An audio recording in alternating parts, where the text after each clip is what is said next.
चक्रवाती तूफान गुलाब इस समय बन चुका है और बंगाल की खाड़ी के मध्य और पश्चिमी भागों पर आगे बढ़ता हुआ दिखाई दे रहा है। यहाँ पर विंड मॉडल में आप साफ-साफ देख सकते हैं कितनी ज़्यादा प्रोबेबिलिटी अब इसके और स्ट्रॉन्ग होने की तो नहीं है हालांकि, लेकिन इस विंड की जो इंटेंसिटी है उसको देखकर आप अंदाज़ा लगा सकते हैं कि यहाँ पर साइक्लोनिक स्टॉर्म अब फॉर्मेशन उसका हो चुका है। आज बीती शाम 8:30 बजे के आसपास ये साइक्लोन यहाँ पर फॉर्म हुआ है और इस समय रात के 1 बज रहे हैं और पिछले 5-6 घंटों के दौरान का जो इसके आगे बढ़ने का ऑब्जर्वेशन रहा है उसके अकॉर्डिंग लगभग 7 किलोमीटर प्रति घंटे की रफ्तार से ये आगे बढ़ रहा है और 60 से 70 किलोमीटर, गस्टिंग विंड स्पीड 80 से 90 किलोमीटर है इसके आसपास के भागों में और इसके आगे बढ़ने की जो स्पीड है वो 7-8 किलोमीटर रही है पिछले 5-6 घंटों के दौरान। तो इस तरह से ये आगे बढ़ता हुआ अब गोपालपुर से बहुत दूर नहीं रह गया है और कलिंगापट्टनम से भी दूरी इसकी काफ़ी कम हो गई है। गोपालपुर से इसकी दूरी अब महज 300 किलोमीटर है लगभग। शाम के समय 8:30 बजे के आसपास लगभग 350 किलोमीटर थी और वहीं 400 के आसपास यहाँ पर 400 से भी कम दूरी रह गई है कलिंगापट्टनम आंध्र प्रदेश के तटों से। और जिस स्पीड में आगे बढ़ रहा है इसके आधार पर अनुमान है कि ये कल अब तो कल कहना ठीक नहीं बल्कि आज कहना ठीक होगा कि आज यानी 26 सितंबर की शाम 5:30 से 8:30 के बीच में अनुमान है, एस्टिमेशन है कि ये लैंडफॉल कर सकता है और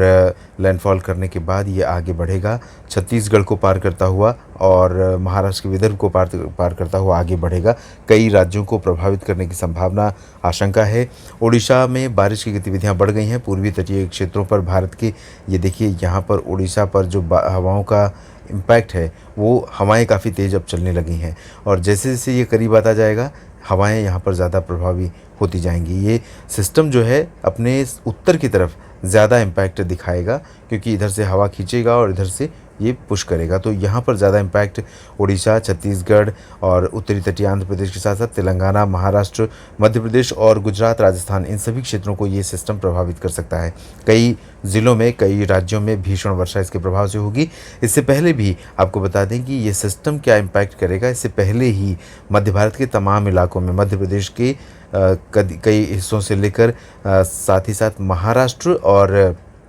तेलंगाना, आंध्र प्रदेश के कुछ इलाकों में, उत्तरी तटवर्ती तमिलनाडु में कई जगहों पर भीषण वर्षा भारी गर्जना के साथ इस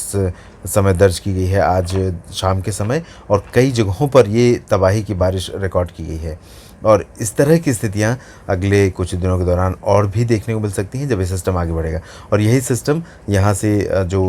वेस्टर्न घाट है इन भागों से बारिश को बढ़ा रही है और साथ ही साथ वेस्टर्न घाट पर आप यहाँ देखेंगे कि केरल के आसपास हवाओं का किस तरह से इम्पैक्ट बढ़ गया है और इसी वजह से लक्षद्वीप में बारिश बढ़ी है, केरल में बारिश बढ़ी है, तमिलनाडु के तमाम इलाकों में बारिश बढ़ी है, पुदुचेरी और चेन्नई समेत आसपास के इलाकों में कई जगहों पर इस समय बारिश भारी हो रही है और रात में भी हो सकती है, कल भी इस तरह की बारिश होने की संभावना नज़र आ रही है। अब इसका ट्रैक क्या होगा, क्या प्रोजेक्शन है, वो मैं आपको दिखाने की कोशिश करता हूँ। यहाँ इस ट्रैक प्रोजेक्शन में आप देख सकते हैं आज शाम के समय जब ये सिस्टम साइक्लोनिक स्टॉर्म बना, ये लगभग यहाँ पर था बे ऑफ बंगाल के मध्य और पश्चिमी भागों पर और उस दौरान भी 35 नॉट के आसपास विंड चल रही थी। ये लोकेशन है और लगभग शाम को 5:30 से 8:30 बजे के बीच इसका फॉर्मेशन हुआ है और अनुमान यह है कि 26 सितंबर यानी आज शाम 5:30 से 8:30 बजे के बीच ये लैंडफॉल करेगा और जब लैंडफॉल करेगा उत्तरी तटीय आंध्र प्रदेश और दक्षिणी ओडिशा के आसपास के भागों से, तब इसकी इंटेंसिटी, इसकी कैटेगरी साइक्लोनिक स्टॉर्म की रहेगी। लेकिन ये सीवियर साइक्लोनिक स्टॉर्म या वेरी सीवियर साइक्लोनिक स्टॉर्म बनेगा ऐसी आशंका, ऐसा ख़तरा फ़िलहाल नहीं है और लैंडफॉल करने के बाद दक्षिणी ओडिशा को पार करते हुए ये सिस्टम आगे बढ़ेगा और 27 की मध्य रात्रि के बाद ये छत्तीसगढ़ के ऊपर पहुंच जाएगा और 27 की दोपहर तक छत्तीसगढ़ पर रहेगा, उसके बाद आगे बढ़ेगा और जब छत्तीसगढ़ को पार करेगा उस दौरान इसकी इंटेंसिटी डिप्रेशन की रहेगी और महाराष्ट्र महाराष्ट्र पर पहुंचते पहुंचते ये well mark low pressure area बन जाएगा। आगे बढ़ते हुए ये थोड़ा कमज़ोर और हो सकता है, लो प्रेशर बन सकता है, लेकिन ये बहुत ज़्यादा कमज़ोर भी नहीं होगा क्योंकि इसे अरब सागर की तरफ से भी मॉइस्चर का सपोर्ट मिलता रहेगा और इसलिए ये आगे जाकर भी कई राज्यों में व्यापक वर्षा अभी देने वाला है। तो कुल मिलाकर इस तरह की स्थितियाँ हैं और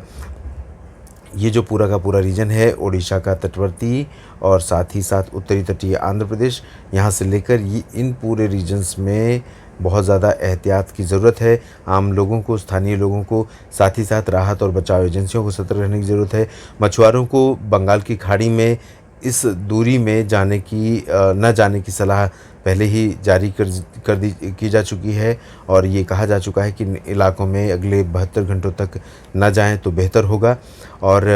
आशंका इस बात की है कि जब ये लैंडफॉल करेगा उस दौरान हवाओं के कारण काफ़ी नुकसान पहुंच सकता है, तेज़ हवाओं के साथ कारण। हालांकि 100 किलोमीटर या 100 से ऊपर हवाएं नहीं चलेंगी, 60, 70, 80 किलोमीटर रफ्तार होगी हवाओं की, तो बहुत ज़्यादा डैमेजिंग विंड तो नहीं होंगी, लेकिन निश्चित रूप से दक्षिणी ओडिशा और उत्तरी तटीय आंध्र प्रदेश, दक्षिणी छत्तीसगढ़, तेलंगाना के कुछ इलाकों में और महाराष्ट्र के कुछ भागों में ये काफ़ी ज़्यादा नुकसान पहुंचा सकता है बारिश और हवाओं के साथ। साइक्लोन गुलाब का नाम पाकिस्तान ने दिया है और इसका अगर जो प्रोनाउंसिएशन है उसकी बात करें तो इसका प्रोनाउंसिएशन कुछ इस तरह से है, गुल और आब। तो ये गुल आब के बारे में बहुत सारे लोगों का, आप लोगों का जो कहना है कि अगर ये कमज़ोर हो जाए लैंडफॉल करने से पहले तो ही देश के किसानों और देश की खेती की इसी में भलाई है। तो हम भी यही प्रे करेंगे कि ये लैंडफॉल करने से पहले ही कमज़ोर हो जाए, लेकिन ऐसे हालात फ़िलहाल नहीं है। और साइक्लोनिक स्टॉर्म गुलाब भीषण साइक्लोनिक स्टॉर्म नहीं बनेगा, यानी एक्सट्रीमली साइक्लोनिक स्टॉर्म या सीवियर, वेरी सीवियर नहीं बनेगा, क्योंकि इसकी जो स्पीड है वो काफ़ी तेज़ है और बहुत लंबे समय तक सस्टेन नहीं कर रहा है बे ऑफ बंगाल में, जल्दी जल्दी बना है और जल्दी जल्दी आगे बढ़ रहा है, इसलिए इसके बहुत ज़्यादा स्ट्रॉन्ग बनने की आशंका फ़िलहाल नहीं है। साइक्लोन गुलाब से जुड़े ताज़ा अपडेट के इस बुलेटिन में भी इतना ही। आप लगातार बने रहिए मौसम तक चैनल के साथ। धन्यवाद।